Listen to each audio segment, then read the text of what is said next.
What she is at fault for is causing a great deal of trauma and triggering the shit out of people who have eating disorders, disordered eating issues, body dysmorphia, and just general body issues for young people and just adults everywhere. The fact that she owned up to doing essentially what I think is a keto diet and losing 16 pounds in 3 weeks is not only bad. That much weight in such a short period of time. Kim had to have been in an extreme calorie deficit. So clearly I'm not someone who is used to altering my diet, which just made this even twice as hard for me.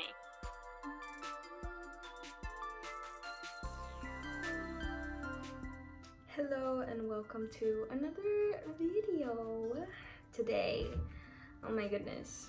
I just want to say first and foremost is that my channel is a positive channel and I cover very heavy topics such as EDs and disordered eating and body dysmorphia. My channel is about health and that is what the basis is, and it's also about bringing people together, even the people that we discuss and that we criticize for educational purposes. In this video, I'm going to be talking about the one and only, you already know, Kim K. And this is regarding something that happened recently. Let's just talk about it.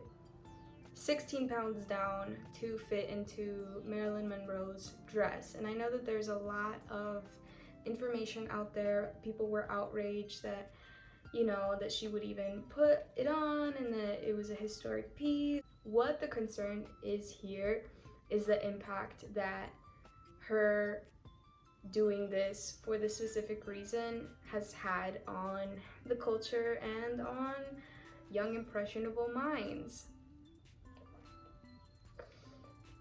So first and foremost, losing 16 pounds is a big deal, okay? I don't care if it's water weight or if it's actual fat or whatever it is. 16 pounds is a lot of weight. The issue here is not weight loss, right? The issue here is that it was done in a very unhealthy way. This was what she said. She said that she felt like she was playing a role. And while actors and actresses go through extreme weight loss or weight gain to play a role, they ultimately film for months on end. They are notified of that role within years sometimes. So the time of preparation here is what is concerning. I think the most toxic thing about this whole phenomenon is that, like, losing 16 pounds in 3 weeks is now normalized, right, in the media because it's spread on everywhere. Now we have people talking about it. Now here I am talking about it. And the issue here becomes an issue of what we value in the society. And obviously, like, we know that thinner bodies are valued over bigger bodies. And let's just talk about Kim Kardashian as a businesswoman. And her whole business model is creating products and bringing as much attention to her and her family as much as possible as publicity for her products. I have a bit of compassion for her, quite a bit, actually quite a lot, because look, regardless if it's Kim Kardashian or not, Hollywood, the media, the mainstream media, and even now social media, right? We're all being conditioned all the time, right? And weight loss has been applauded for the last 70 years. So it's not an issue of the person, it's an issue of the culture, of what we deem to be valuable in the society. And it is so crazy that being thin is valued over being healthy, because somehow we have been manipulated into thinking that being thin equals being healthy, when quite in fact there is so much evidence out there to suggest that health is not necessarily measured by the weight metric alone. There are so many factors that contribute to your well-being. One of them, and I think this is the main one, being your mental health. Let's go back, right?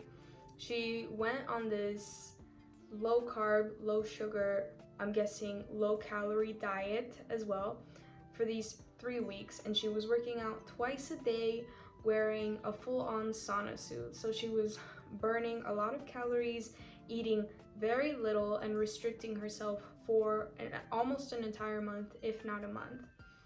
Now, what's going to happen to her body is that after this period of so much restriction, such a strict attitude towards food and her workout regimen, I can guarantee you that the mental stress and the mental energy that took on her was not the healthiest thing for her mental health or anyone who tries this. The reason I decided to make this video is in response to a video that I'll link below, where the girl in the video that inspired me to cover this topic, she tries out her diet and she tries out the same workouts that led to Kim's rapid weight loss. And here we can see already like one person being influenced by this, you know, by her tactics, which I could only imagine how many thousands of men and women went out of their way to try to do this exact same thing, which is so, oh God. Back to Kim Kardashian's mental health. Obviously, I'm no psychiatrist, I'm no psychotherapist, I am not a doctor, and I wouldn't be able to even know anyone's mental health status unless, you know, they communicated that openly to me personally. So I'm not anyone to say that she is struggling with her mental health. All I can say is from past experience, from restrictive eating, calculating everything, being extremely strict in a similar time frame, it never lasts. And I think we all know that this is common knowledge. When we restrict and we tip the edge over too far right or too far left, what tends to happen is that naturally we tend to tip on the other end of the extreme scale, and that results in binge eating.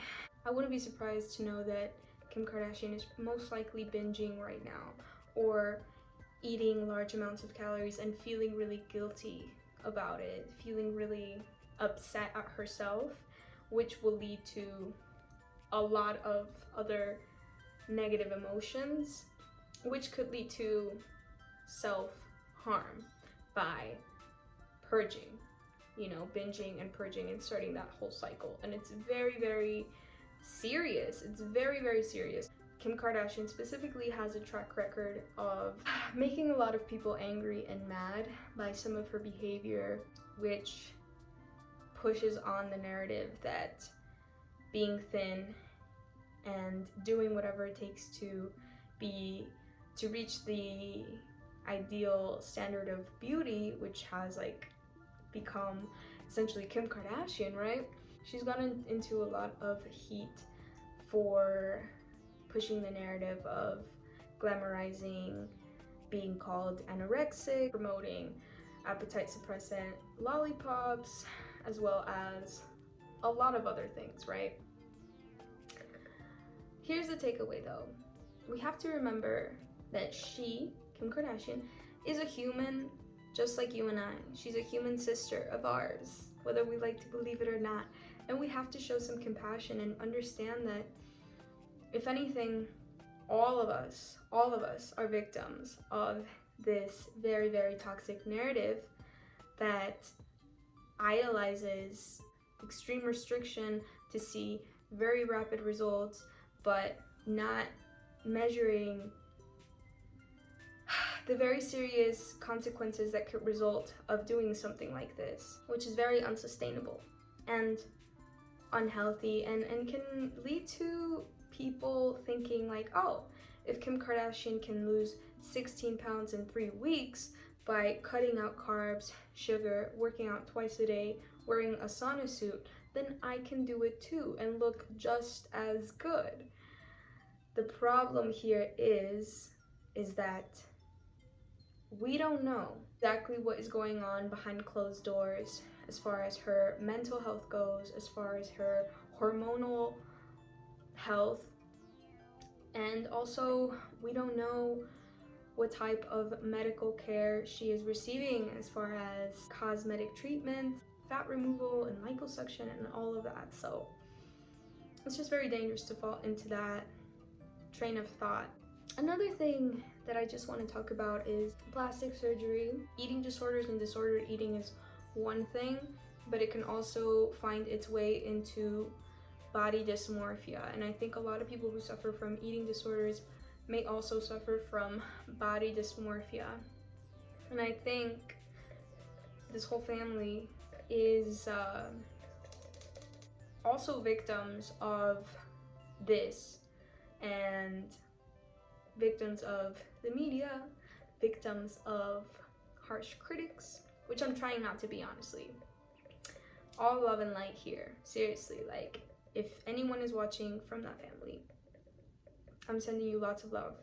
And the only reason I'm sharing this is because I know that it is important to bring into the light things that human beings are struggling with in this current day. And I think that body image and body acceptance is one of the most difficult things that young women and men are facing in the Western world. There's a lot of pressure coming from all angles to look a certain way, behave a certain way, to be a certain way. But it is such a relief to know that all of us are victims of it. And the only way to heal from these negative self-talk and self-doubt and judgment is to understand that all of it is really unhealthy. Losing weight for the mere purpose of looking a certain way aesthetically or fitting into certain clothings for aesthetics, losing weight to please others, losing weight to get others' approval of you, losing weight for any other means than health, becoming actually physically stronger and healthier in your eating and activity levels is to be questioned. Like, really.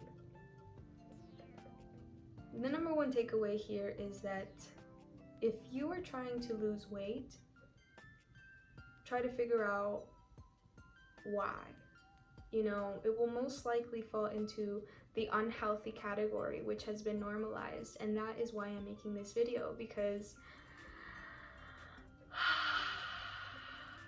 I see it everywhere. I see it within my family, I see it within my friend groups, I see it within my communities and my culture and my society and beyond, that we as a collective have a distorted view of health, and we have a distorted view of what beauty means, and we have a distorted view of our own mental health.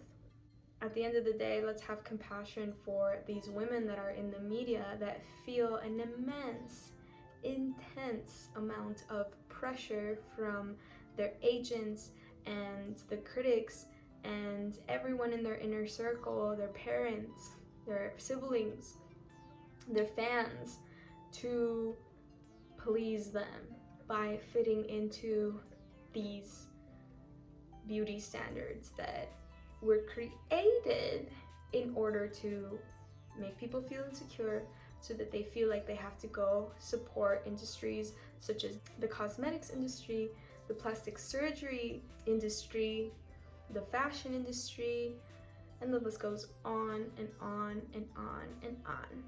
So let's have some immense compassion, while at the same time being very, very mindful and aware of what's really going on in our world and our society.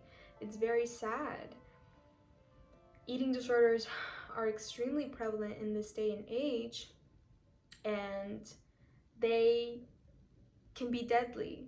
They can be very deadly. They can be extremely harmful and can last for decades if left untreated, and can have serious negative impacts on anyone's life, and they can creep up on you when you're least expecting it. So I think that talking about what is healthy versus unhealthy when it comes to weight loss is extremely vital to help those that are struggling with any form of disordered eating or eating disorders.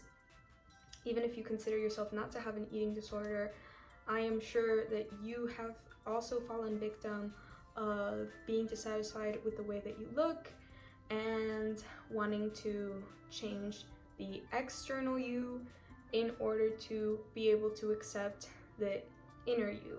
But last thing I'll leave you with is that, like Oprah says, you know, the ego is not just when we're being arrogant. It's not just coming out when we feel like we need to protect ourselves. The ego is us attaching our identity to anything outside of ourselves. If anything, the real us is that space between our mind and our consciousness. So, alright. This video honestly was really hard for me to film. I've been kind of going through a lot myself lately, but it feels good to talk about these topics in a light and positive manner without getting so heavy. Yeah, just take a deep breath in, everything's okay, and again, lots of love to all the women, including Kim Kardashian, who are feeling pressured to look a certain way in order to please the masses or please somebody else in their life, or even to be able to feel good about themselves. Sending so much love to everyone who is needing to hear this message. And again, we will never be able to really truly love ourselves unless we know who we really are. And who we really are, like Oprah says, is that space between consciousness and our mind. It's not our mind and it's not our body, who we really are.